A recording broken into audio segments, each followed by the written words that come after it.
This is Pod Populi. Podcast for the people.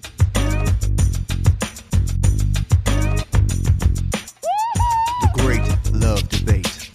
It's the Great Love Debate. The Great Love Debate.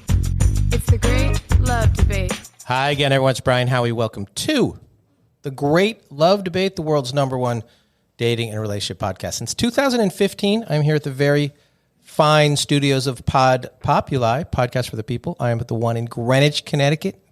Gloomy day in Greenwich, Connecticut. So, I don't know. That's not exactly Chamber of Commerce material. Gloomy day in Greenwich, Connecticut. They don't put that in the ads. I want to talk about something that we have not talked about in a couple years on this podcast. It's a fascinating subject to me. I have a lot of opinions on it. I think I'm fairly well versed in it, but I had to bring in a pro. I had to bring in a pro to break it all down and answer some of the questions that I have. We're talking about rom-coms today. We're talking about romantic comedies. We're talking about the good ones, the bad ones, why it may or may not be a dying breed, why it does not get necessarily the recognitions that they want, even though rom-coms are some of people's favorite movies ever. So I brought in a 2 decades at least film critic, entertainment writer, keen social observer, and most importantly, the host of the Film Fury podcast. He did a great job breaking down Oscar season, what should have won. He was about 100% accurate on his predictions. The esteemed Alan Zeitlin, how are you? How are you, Brian? Great to be here. Thanks for having me. I don't count Shakespeare in Love.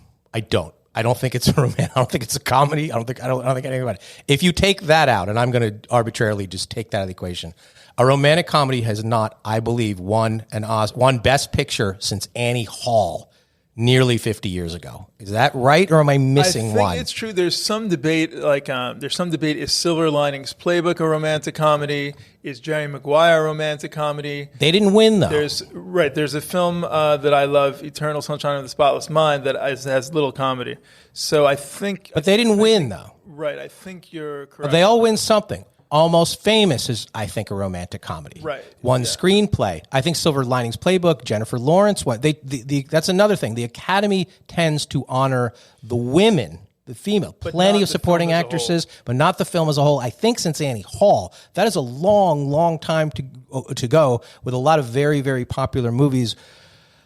You know, without giving it the credit. I mean, comedies overall don't have a really did As Good as It Get win something? I think Helen Hunt won for that. Again, the female lead tends to win for Best Actress. It means like romantic comedy is hard for the women, but the men rarely get honored in the category, and the film overall. Yeah, and you were saying, is it a dying breed? I was checking in. You have very few great rom-coms that were made in recent years. You have to go back to the 80s where it was very high, in the 90s some, but now it's kind of like... there's some cheesiness in every rom-com that you have to accept, but it's kind of now that it's considered that it's maybe on life support, if not. Yeah, there's some parody-ish rom-coms. The Rebel Wilson one, the Amy Schumer one, but the glory days when you had Meg Ryan, Sandra Bullock, Julia Roberts, a little bit of Kate Hudson in this 15-year period of rom-coms. I'm not sure that next generation, even Drew Barrymore had a whole bunch of them. I don't think that next generation has come up. There was a rom-com this year that did fairly well with Sydney Sweeney. I think Sydney Sweeney is regarded as too hot to be in a rom-com because you don't want to go to a romantic comedy with your boyfriend and have him like her better. I learned another hard lesson. I went on a date to a movie, and person Michelle said she wanted something heavy, so I went to see Manchester by the Sea with Casey Affleck. Oh God! And there's death and there's a lot of crying, so she was crying at the end. Needless to say, it did not go well at the end of the date. I later met the director of the film with Matthew Broderick a few years later, and I told him the story. He said, "What, are you stupid? You know movies? That's not a date movie." So he's like, "If you're going to a date movie, pick something lighter." And I'm like, "I know, I really messed up." I know. I knew I lost in a relationship one time when I heard myself saying the words 2 tickets for Must Love Dogs, please. I knew that I'd lost my ability to have any say in the movie. I just asked a 14-year-old who was just in here, 14-year-old young lady, what's your favorite rom-com? And she said Titanic. And I said, I don't think there's enough comedy in Titanic. And she named like 3 things that she found funny. So what do we know? I would say drowning is not the most hilarious thing I've seen. But that generation looks at it like her pushing him off of the raft is hilarious. So times are changing, my friend. I think another element could be because, and again, if you go back in the 40s, 50s, 60s, a lot of the Oscar winners, a lot of the best pictures were romantic comedies. They were. Now, though, because a lot of that corner has been taken over by Hallmark and cable movies, and all the beats are the same. They say that if the first thing that AI is able to generate as a screenplay is romantic comedies. Number 2 is sports movies, underdog stories, all that. But they say that the AI has the easiest time replicating a screenplay for a romantic comedy. So I think that then it relies on the cast. It relies on finding that star to carry it. And a lot of them, haven't come out of television the way, you would think it would have, that had sort of the next generation of that. And I think that's what was the name of the movie? You must have seen it with Sydney Sweeney and the guy from Top Gun. The one's out now, you mean? The one, I don't know, it did like $100 million this year, but I can't remember the name of it. I think it's called Anything But You. Anything But You. Yeah, I think that's it. Yeah. And I'm sure if you go see a romantic comedy, you can guess the beats right away. Right. So part of it is they didn't want it to be too predictable. The other, there's this resistance from men that they don't want to see a quote unquote chick flick. That's it's hard. Even when I went to see Barbie, there were men that were embarrassed to go and they were laughing and they said, "Oh, I don't want to be here." I said, "Relax and enjoy. You don't have to say you don't want to be." I think that could be true that you don't want to, but you ask any guy, you brought up Jerry Maguire, which is definitely a romantic comedy. Everybody likes Jerry Maguire. Everybody likes Almost Famous. Everybody likes The Wedding Singer.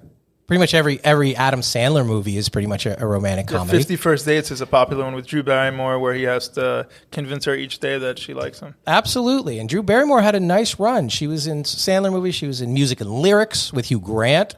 And Hugh Grant is a big rom-com guy. But there was that period, that Julia Roberts, the problem with it, here's one of the problems, that the quote-unquote serious actress, they eventually feel like they graduate out of romantic comedies. They got to go do their Erin Brockovich. They got to go do their Blindside. They got to go do their stuff to get their award or whatever. So they're not going to stay in it very long. I don't know why they don't circle back once they have that. Sandra Bullock kind of did. She's kind of out of the movies for a lot of it now, and Julie Roberts might be aging herself out of the movies, which is part of it too. But there are people that do 1 or 2 or 3, and then they move on, and it kind of kills the genre. I was looking at Vanity Fair's list for their top ones. One that didn't make my top 5 was How to Lose a Guy in 10 Days. So I wanted to know, Brian, what percentage of your male listeners would be willing, if they liked a woman, to go to a Celine Dion concert instead of a Knicks playoff game? That is please.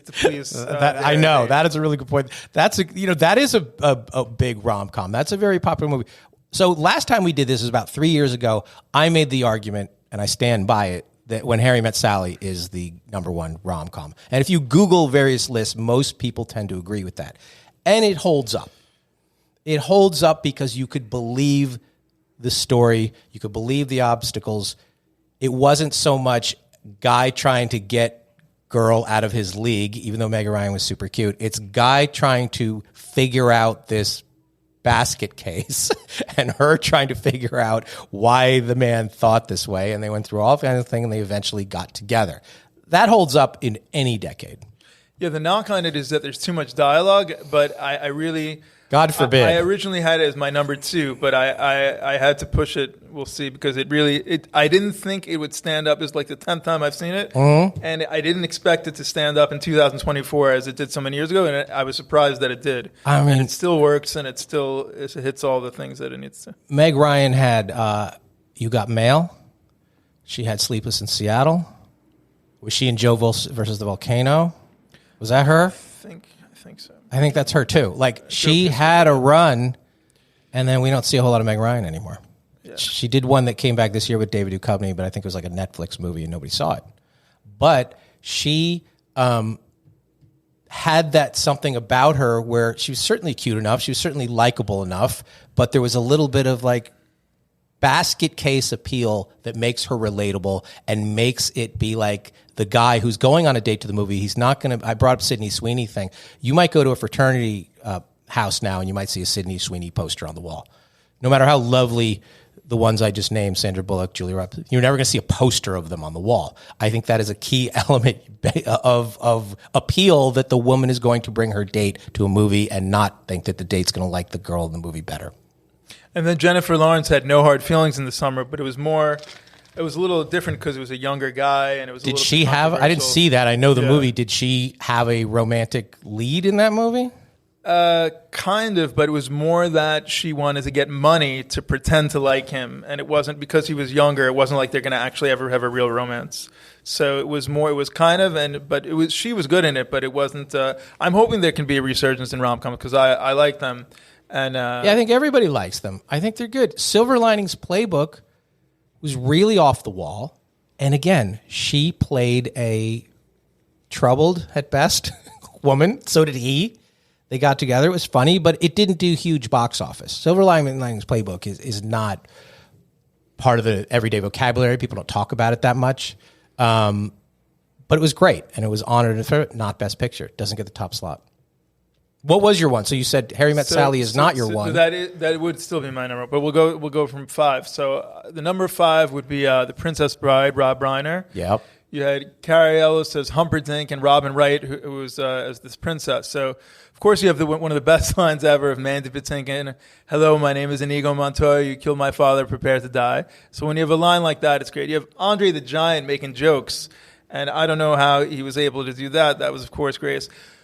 And you say, what would a guy, if you had a choice between the Celine Dion or beating up Andre the Giant, I would go with the Celine Dion. I probably would too. I couldn't beat up Andre the Giant, but that was very funny. And then, of course, you have the Wallace Shawn as Fazzini tricking him as this glass the poison, this glass the poison.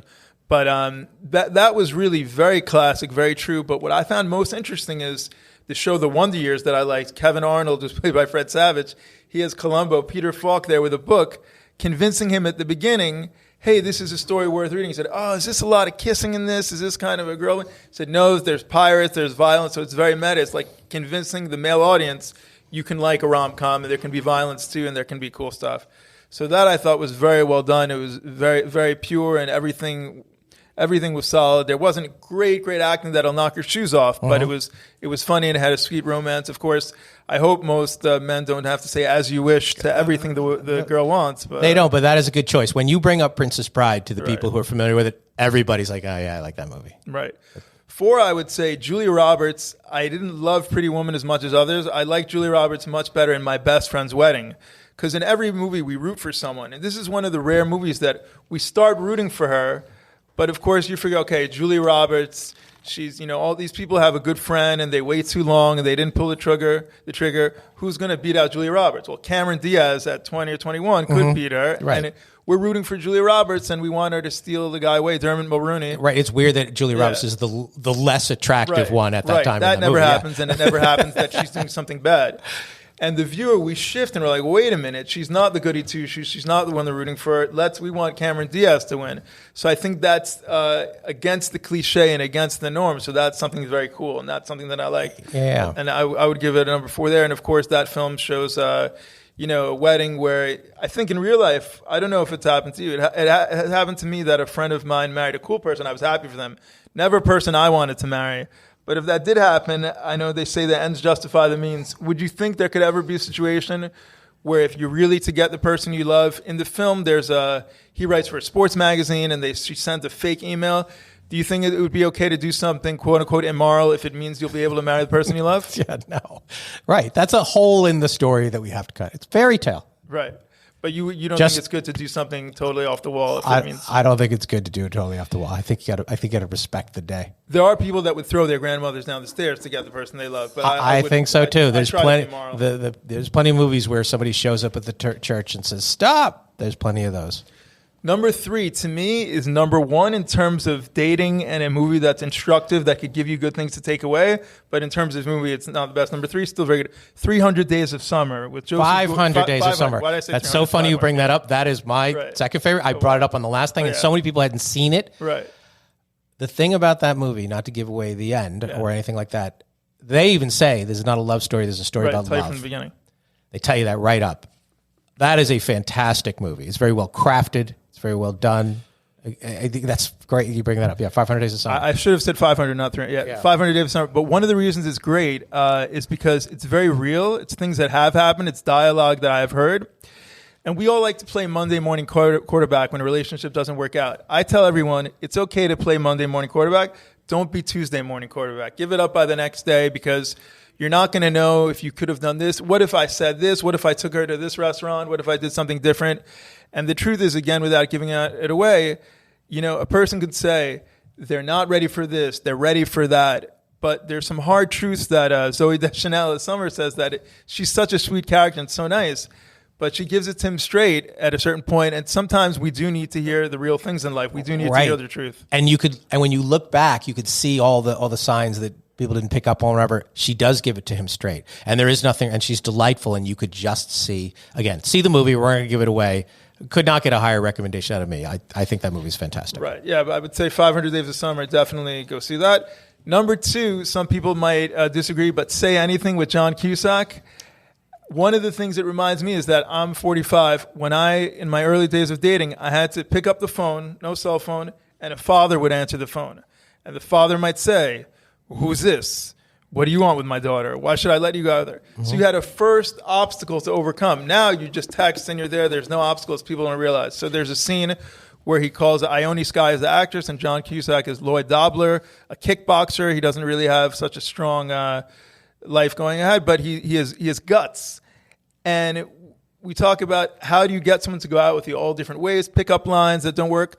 But she on the phone, when he finally gets her, she's rejecting him. And he uses humor, and he says, "Why not?" And he's funny. Yep. And she has to look in the yearbook. She doesn't even know who he was. But because of humor, he still gets it, and he keeps it going, keeps it light, and he gets her to go out. And then anything can happen. It's not always like the movies, but if you keep it light and keep humor and you keep determined, I think that's a great lesson for everybody. Cusack had a nice run. He was in a movie called The Sure Thing. That was a great one where he traveled across the country. Say Anything is another Cameron Crowe movie. Cameron Crowe did Say Anything. He did Jerry Maguire. He did Almost Famous. He came out of a world of journalism, which to me, Almost Famous is famously based on his life story. A journalist, I think, is able to pick up on nuances of character and behavior and dialogue, which I think does lend itself to writing, directing rom-coms. And some could argue that humor doesn't go so far, but I have in real life. I can tell you I've seen guys use humor to impress people and get dates. And a lot of people, if they just give up at one no, I think if you're persistent but in a respectful way, there's a way to do it in one conversation instead of just giving up. I think some women want a guy to show that they're special and show, I got a little medal and a little kickback, not just you expect me to say yes immediately from just hello. That's okay. So your number 1 is Harry Met Sally? My number 1 is When Harry Met Sally, but I would say that the dialogue holds up. I think most people don't talk like that. I would also say I've been to many restaurants in my life. I don't think in real life a woman would fake an orgasm in a restaurant like Meg Ryan does, but it was a great scene. Well, I've had an orgasm at Katz's Deli, so I'm not sure. It was the pastrami or the corned beef? The brisket. Oh, the brisket. Oh my God. It's orgasm worthy. This podcast, I hope, is orgasm worthy. We're going to take a quick break. I'm here with Alan Zeitlin. We're breaking down some rom-coms. We've talked about the women. I want to talk about the men. In a minute, we got to take a quick break to pay for things like romantic comedies and pastrami at Katz's Deli. We will be back right after this. And we are back. We talked about Sandler a little bit. Matthew McConaughey had a nice run at it. It's hard to be that handsome and still be enough of a goofball. I think, though, the one who had the best run, and I think he can still do it today, is Hugh Grant. Definitely. Hugh Grant had an amazing run. I mentioned Music and Lyrics, which a lot of people hadn't seen. Notting Hill. The one where he about a boy. Is that another Hugh Grant movie? What was the other one? That was it. Notting Hill. Notting Hill. He had a nice. He's charming. He has a little bit of a stutter. He seems not. It's tough when you get too good looking a man. They have to have some flaw, so the woman be like, okay, I could put up with that. I could deal with that. Right, and with Matthew McConaughey, they have one where the flaw is that he's too much of a player in some movies, so they have that. But or he has trouble. A lot of these movies, sort of the beat of it, whether it's a Vince Vaughn movie or it's Sandler or whatever, is they have a hard time growing up. the failure to launch kind of thing. And a lot of women can relate to that frustration. If I could just get them to wear a pair of pants, everything might change in our relationship. That is a big part of what has appeal, at least for women, romantic comedy, as much as the fairy tale. They're always looking for, how can I change, reform, fix this guy, and how will that trickle down to my relationship? And maybe if the guy's sitting next to me while he sees this happen, see, he did that, and look at what happened. Of the young actors now, of who might be in some, rom-coms of the future, I think Timothée Chalamet might be in the future after he plays Bob Dylan.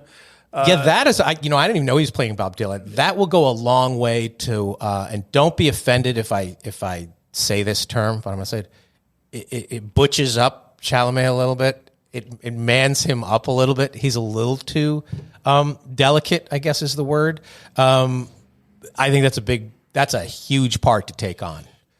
To take on Bob Dylan and not just do it as like a pure impression, I think he could pull it off. He's a fantastic actor. Good for him, And one of the things, though, I liked about When Harry Met Sally is that it wasn't formulaic. They didn't start out. Usually it's just boy meets girl, there's an obstacle, and then they wind up together. You kind of did think you knew the ending, but it was still in a different way. And then, of course, they have the whole thing in New York City, which I love in New Year's. But to me, I didn't feel bad on New Year's if I didn't kiss someone who wasn't a deal. To some people, it's a huge deal. I've seen people crying if they're alone at New Year's and they're not kissing someone. So I don't know why. And by no means was Billy Crystal then, or what is Billy Crystal ever in his career, a leading man. He never really did anything else like that. So they put Meg Ryan in a lot of other movies.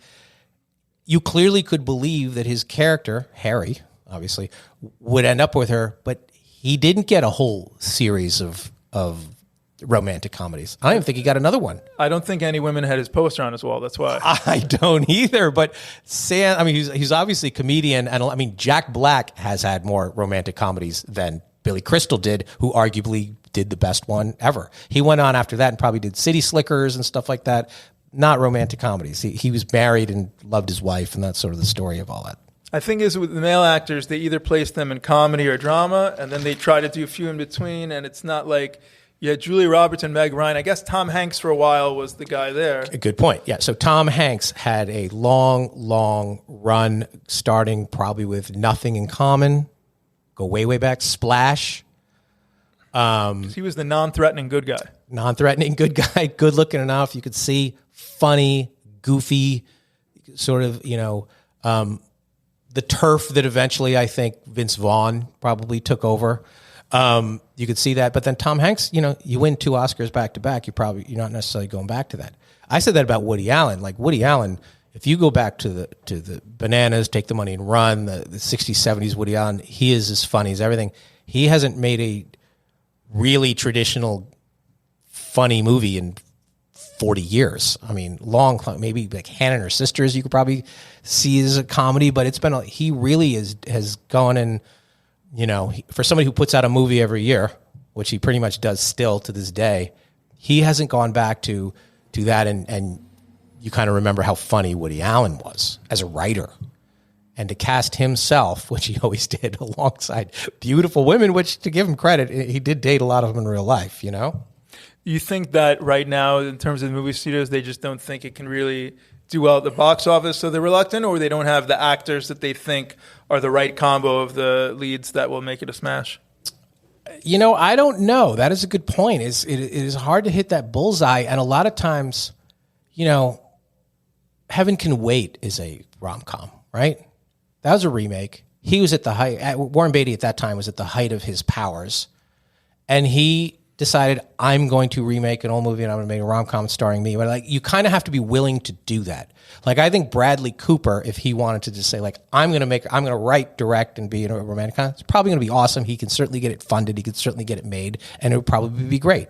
I don't know if he has ever, outside of Silver Linings Playbook, which had a lot of drama in it, I'm not sure. He did a chef movie. Was that a romantic comedy? Not exactly, but it's interesting. Netflix has For All the Boys I've Loved Before, so they're trying to do something. They're good, but they're not on anything close to that. And you have Julia Roberts, Cameron Diaz are aging out, and then male actors are also aging out of that thing. But you're right, Bradley Cooper could still do it if he wanted to. I think we cheated Reese Witherspoon out of a spot on the pantheon of She was during that same time. So it's amazing if you look at that run from Harry Met Sally was what, like 88? Yeah. For about a 20-year period, there were 7 actresses who were top and probably had 4 or 5 each. That is a lot of rom-coms when now we're like, maybe did Kate Beckinsale do one? I don't know. Yeah, it's a dying genre. I think a little bit of is budget. They're not that expensive to do, so they're like, well, let's just do it and stream it, or let's do, all the Sandler movies now go right to Netflix. A lot of if you don't get the star, that script then goes to Hallmark. It turns into a Christmas movie where they bang those things out. They have a movie a day on the Hallmark Channel during Christmas season. So it's kind of you got to hit that sweet spot. Like, what does a $70 million budget get me in terms of a rom-com? Because they're risky because they don't translate. That is the thing about comedies, which is why even if you look at Broadway shows, plays don't do as well because musicals translate in any language. You can come watch somebody sing and dance even if you don't speak a word of English. You can't do that with plays. You can't always do that with romantic comedies or any comedies. No, it's definitely true. It reminds me of one other thing from a lot of romantic comedies. Will a guy on a date, if his woman is dishonored, and you saw it in 500 Days of Summer and in some others, would you be willing to get punched and fight if it's a first or second date or even longer to show your manhood? Do you think it's the guy's obligation to show his manhood in a fight if it gets to that level where the woman is disrespected? Yeah, no, that's a good point. That whoever's writing this is putting themselves in the role of the character. They weren't willing to do that. Good Will Hunting isn't really a romantic comedy, but Matt Damon wrote those kind of scenes where they risked getting their ass kicked for the love of a woman. I don't think that movie's funny enough to really qualify as a romantic comedy, but still, it was in there. I think some of the beats, though, the quirky best friend, her crazy, that always comes up in every sort of thing, or his slob roommate kind of thing, jumping in on him. These are things that we're familiar with, but in a good way. People understand. They're not like, oh, this is this typical character like this. It has just gone away. I think it is lack of imagination in casting, and I think I don't know how to market this, but if you can do comedy as an actor, it's the hardest thing to do. A lot of people can play the villain. It's the fun thing. But if you can pull off comedy, it opens a whole world. Kristen Bell never quite, everybody likes her. She's a delightful actress. She never quite moved over to sort of leading lady romantic comedy status. Did you like There's Something About Mary, or was it too much for you? I love There's Something About Mary. But that, you had to have Cameron, that was more of a quest. They don't really. It's not like will they, won't they for a long. That's brilliant. I almost put Something About Mary in the same category as Dumb and Dumber, where the chase of the woman sort of existed to have a whole lot of other plot things and jokes going on. But yeah, Something About Mary is fantastic. It's more of comedy than romantic, because we were saying, but it has a lot of great funny times. I think in the rom-com, the calm part of it always gets pushed aside, and it's more about the romantic. They do, and we've brought this up on the podcast before. A lot of guys, people say, well, how could he think he could get her? Why would that guy ask? A lot of women are like, why would he ask me out? I'm clearly out of his league. Because we watch romantic comedies and we see it happen. We see the beautiful girl go for Happy Gilmore. We see Jack Black get the girl. We see all these characters get the girl. And in real life, so the man, you drag him there, he's like, oh, maybe I can get as crazy Kate as it is in movies. In real life, I see people together and I'm like, what is this person seeing this person? But it's their life. I don't know. Maybe there's something that is not so evident. What's the movie with, I brought up Kristen Bell, Jason Segel and Mila Kunis. What is that? What's that movie? Oh, yeah, with Mila Kunis. Where they go to Jason Hawaii. Segel. It's usually on the top 10. It's escaping me for the second. Can we get some help from the gallery in here? What is that movie? I'm going to stall while he Googles. How can we forget? That's not a good sign that I forget the name of the movie. I also forgot it, but it is good. It is good. That is good. They go on vacation and... yeah. We're going to say, the audience is screaming at us listening to this right now. Sorry about that. We'll come back. But Mila Kunis definitely could have been more if she wanted to. Mila Kunis, she did a couple of Ashton movies Kutcher, like that. Justin Timberlake, those kind of things. Yeah. Timberlake, I think, is too charming, smooth, talented. Too slick. He's too slick to be the rom-com guy. You need to see a flaw in your rom-com guy. The one we are leaving out, he's turned into a punchline now, is Will Smith. Will Smith obviously had a long Right. run as being that just the right amount of goofy. He was in Hitch. He was in Hitch. He could do a lot of things. Everybody liked him. Hold on. I'm stalling while I look up this Mila Kunis Jason movie. It is called, it's going to drive me nuts. Forgetting I knew Sarah it. Marshall. Forgetting Sarah Marshall, We right. forgot Forgetting the Sarah We Marshall forgot Sarah movie. Marshall. Yeah, That's a great movie. it is. Russell Brand is great in that movie. If you have enough characters and you bring them together and you do that. 2 romantic comedies, and these are going to age people out if you have not seen them. They came out, I think, the same year. They also have the same beats to them. And they might be 2 of my, if I had to make a list of my 20 favorite movies, they are both in my 20 favorite movies. Broadcast News and Working Girl. They are, and in both those movies, you're taking guys who were not particularly seen as funny. In Working Girl, you're taking Harrison Ford at the peak of his Harrison Fordness with Melanie Griffith. And in Broadcast News, you're taking William Hurt, who could not have been a less humorous person. You had the Albert Brooks sidekick and everything, but William Hurt had to play the beats in that character right. He had to play it straight to allow all the comedy to happen, to allow the craziness of Holly Hunter's character to go. Those movies came out within a year and a half of each other. Melanie Griffith was nominated. Holly Hunter was nominated. The movies were nominated. Didn't win, but that was part of that great era.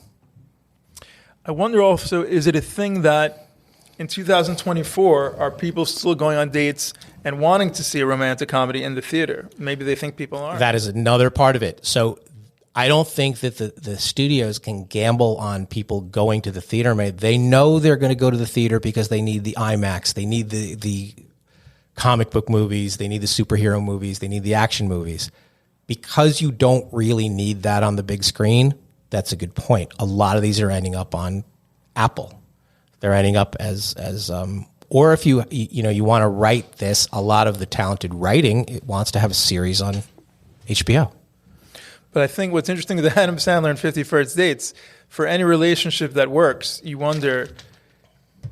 always wonder what didn't go right, but we don't always wonder what did go right. Mm-hmm. So in that film, he doesn't know what went right, so he tries the next day and the next day, kind of like Groundhog Day, to try to see, what did work? And sometimes we always, it's hard to know what did, and sometimes we'll never know, and sometimes it just clicks, and that's it.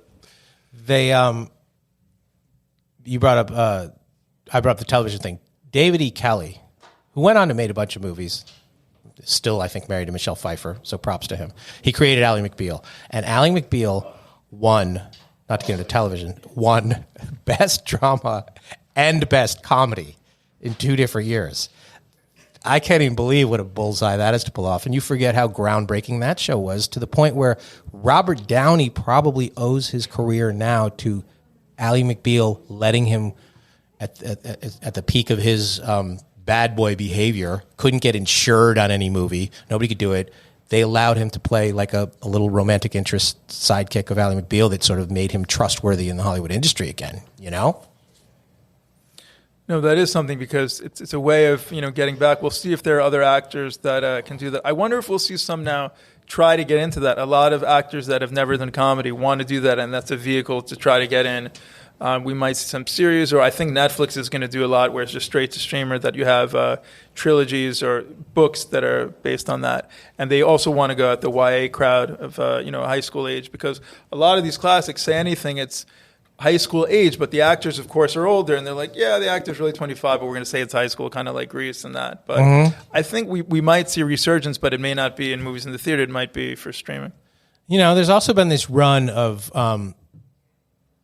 girl gang comedies, Bridesmaids, Pitch Perfect, those series like that, where there is sort of this very side tangential romantic interest, but it's not about that. It's about a bunch of girls who oddly don't need the guys to be funny and have a good time. They always have to bring one guy in at the end because somebody at the studio is probably like, you need a romantic interest or whatever. But a lot of the comedy air has been taken in a good way by a lot of those films. It's interesting. Someone said Swingers is the best bromance movie, but it's not quite a romantic comedy because the female character that he likes only comes out at the end. Same thing. Same thing. And I went back and I watched that. That's funny you bring that up. I watched that the scene when he tries to leave a message on the girl's answer, which was again doesn't date the that wouldn't happen now. Right. It doesn't date the movie now because you're like, but you could listen to that and be like, oh my god, going down in flames. Now that would be incessant texting or whatever. It would hold up, but yeah, that's a great movie. That's a bromance movie too. But there always is a hope, even at the bromance, even how these girl group comedies, that somebody has either been hurt, they're trying to get over hurt, or they're trying to find hope again. And all that is related to romance. And then I wonder, with My Big Fat Greek Wedding and a lot of wedding movies, it seems like there may be a little less wedding movies. Is that maybe they think that, it's a little too conservative to say like you're not complete if you're not married, and maybe they're trying to say like it's which is sad because weddings are great set pieces. You go back to The Godfather, great set pieces for characters, conversation, action, all of it. As are funerals, Robert Hugh Grant, 4 Weddings and a Funeral. That's another one. Anything where you bring a collection of characters, relatives, personalities, situations together that can lead to chaos is always ripe for comedy, and sometimes out of that storm comes romance. Have you ever been to a wedding where when they said, if anyone has a problem, speak now, and someone says something? I have been to that. My cousin was at that point in his own wedding, and he passed out. He was hungover and dehydrated from the night before at the rehearsal dinner, and it got to that point. Is anybody? And he keeled over, and so it didn't. That marriage did not last. So that did it. The traditional wait, stop. I have been to weddings where I knew somebody in the wedding either had dated, wanted to date. There was some kind of energy going on weird in the crowd. I've been around that. Yeah.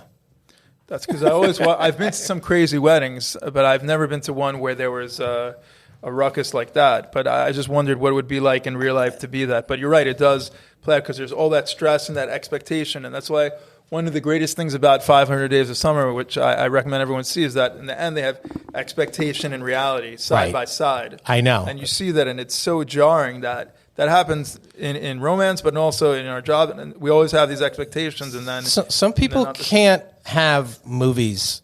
They cannot process them, or they can't enjoy them if they don't wrap up in a neat little bow. People, and if you have not seen this movie, cover your ears. I bring up La La Land a lot, which is not a romantic comedy, although it is very funny and it's certainly romantic and it's musical. Doesn't wrap up in a neat little package the way everybody wants, and that leaves a lot of times the audience feeling empty, that they needed to go exactly like this or I can't enjoy it. That's lazy movie watching. Well, they give out cards after, and some people write, I want a happy ending. And there's some people I want a happy ending. I don't want so-and-so to die. I don't want this to happen. And they're influenced by the cards. They cannot take any chances on something like this not happening. To me, continue. I'm getting handed paperwork to sign here. A lot of people only like a happy ending. It bothers me if it just feels inauthentic. If it feels totally false, like the ending is something how it could never be, like someone hates someone and they totally change and they forgive them for absolutely no reason, or there's no connection and suddenly they have a connection and wraps up too easily. For me, when it's inauthentic, that's not a good way to end. So for me, if the ending is authentic, I don't care if it's happy or not. And again, you don't know, the level of risk that some of these studios are willing to take is not that high. When I'm sure a lot of writers, directors, producers and then we're going to do this twist, and whoever's writing the check for that movie or whoever's distributing it, no, we're not. We're not doing that. It needs to go like this, this, and this. These two characters need to fall in love, and that's it, happily ever after. Or we can't put it out because there's a percentage of the viewing audience that will, especially in a Rotten Tomatoes Yelp world, they'll be like, "No way, that sucked. I hated that. It didn't give me the whole warm feeling that I need." No, I think that's definitely true, but I think that some of the ones I picked for these, of course, don't necessarily have a happy ending because I think movies should entertain, but it's also good to be educational. It's also good for someone to watch a movie and say, hey, maybe that could work for me or that makes sense, and I'm not the only one that's going through this. A lot of people think they're failures, and if they have a messed up relationship that didn't work out, it's only happened to them, and they feel bad about themselves, and it could make them feel a little bit better to see, well, it happens to other people too, and maybe I could learn from it, and it's not the end of the world. Yeah, I like movies that are like, this is the most accurate in capturing real feelings of what goes on in a real relationship. the angst, the worry, the pain, the stress, the hope, all of those ingredients to me. But, you know, I have imagination and I can see that. Not everybody wants that. People are like, you got 2 hours of my time. I got my popcorn. I got my big soda. And you better make me cry and then make me smile. So I think people should watch Swingers to know they never have to leave any voicemail on a woman's Yeah, I answering know. There are lessons to be learned. I agree with that. There's lessons in behavior, but there's lessons in feelings, how you process. The movie that is the opposite of this, the movie that I hate, in terms of it pretends that it is dealing with real feelings, but I don't feel it is. What is the divorce movie with Vince Vaughn and where the breakup? The breakup, yeah. With Jennifer Aniston and Vince Vaughn. I hate that movie. I don't think they would ever be together. I don't think his like it's not fun. None of it is funny to me. None of it is like there were no redeeming. The acapella group is funny. Yeah. There are no redeeming qualities in their relationship. You would never want them to be together or get back together. You know, I don't understand the appeal of that movie, and I know some people like it because some people like everything Vince Vaughn does. To me, I liked it not because it's just Vince Vaughn. I think it was a little bit gutsy. It was dark. It was not a pleasing normal one. I think it was. I think he's just a dick. You know, I think he's just like there's no redeeming qualities for him. He likes video games so much. Just whatever. I just think he was nice to her. I think there was really a underlying feeling of like hate and anger in there that I'm just like I don't want to see them together. I don't hope. I do not. There's nothing here that leads me to believe I hope these two work out.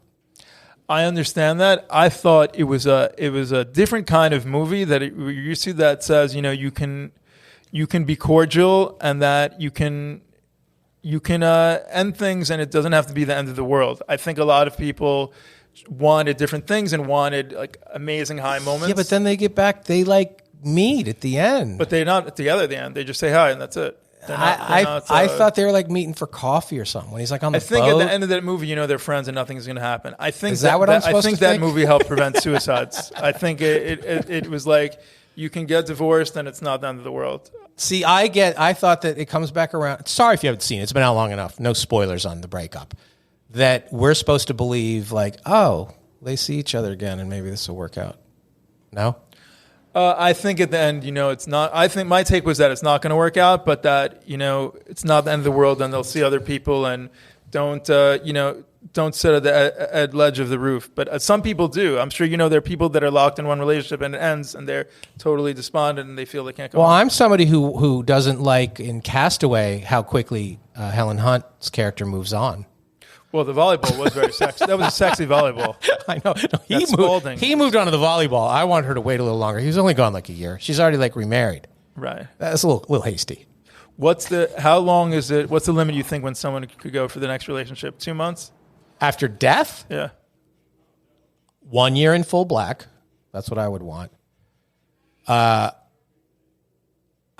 would just feel bad for the next guy because the girl's just going to be like, listen, the best one's gone now. I feel bad for my successor. But I think it's got to be at least a year. I think it also depends on the circumstance. But yeah, no, I want a year in full black. Would you want to see Will Ferrell do a comedy where he picks up girls at funerals? He said he was going to do that in one of the films. His character says he's going to do that. See, Will Ferrell can't be the leading man in a rom-com. Could be a sidekick. Yeah, he's always got to be the sidekick, which is weird because could Will Ferrell have played a similar character? Because he does have the acting chops and he does the serious roles. Steve Carell has pulled it off. But again, a 40-year-old virgin, the girl at the end is a little bit of secondary. It's a bromance. Will Ferrell has done a lot of bromances. I don't consider the Anchorman movies to be romances because they're so over the top. They're playing characters and they're ridiculous. Yeah. Could Will Ferrell play a character similar to Harry Met Sally now? I think he probably could. Yeah, I think he could. I think that's the role. Picking up chicks at funerals is not a bad movie, though. Yeah, that could be. I want to see Will Ferrell do that. I think that could be a hit. I think it'd be a hit, too. All right, this is fun. We covered a lot of ground. We gave a lot of. I can't believe you came in here with 500 Days of Summer. I'm the only one who preaches that. People who last time I did this, which was years ago, were like, nobody's seen this. Why do you keep talking about it? I love it. I tell everyone in Gen Z, go see it. It's very instructive. Go see it. Watch it. Stream it. It's very instructive, and it'll help. My favorite movie, you know movies enough to know this, is I think it was Noah Baumbach's first movie, Kicking and Screaming. Have you ever seen that movie? That is one. Again, that is a little bit of a bromance, life after college or whatever. But the way he handles the relationship that he wants to have with, is it Olivia Dabo? One of the characters. It's not even like the major subplot of the movie. Right. Is just like the greatest movie for me. I love the writing of that movie. I like the beats of that movie. I like everything. Not the Will Ferrell Kicking and Screaming. Noah Baumbach Kicking and Screaming. And he co-wrote Barbie. I think the main lesson from any rom-com and anything is that people should learn in all their relationships, at least take a little accountability. It's not 100% the other person's fault. It's at least maybe 5% your fault. At least. All right. Tell everybody where they can find you and Film Fury. All right. Film Fury Podcast. You can check it out wherever you get your podcasts. And my name is Alan Zeitlin. And check me out online and hope you enjoy it. Thank you. This was fun. I like doing this. A little lighter than some of the subjects we have recently gotten into around here. We got a new batch of listener letters coming up. Not next episode, the episode after that. So coming down the pike. Please shoot us an email, greatlovedebate@gmail.com for me, Alan, or anything else you want to talk about or to give feedback on or tell us how much you loved 500 Days of Summer. Please like, share, follow, and review this podcast and Film Fury after all of this time. 10 years or so, your reviews mean a lot in the podcasting ecosystem because, as always, at The Great Love Debate, we never stop making love. See you next time.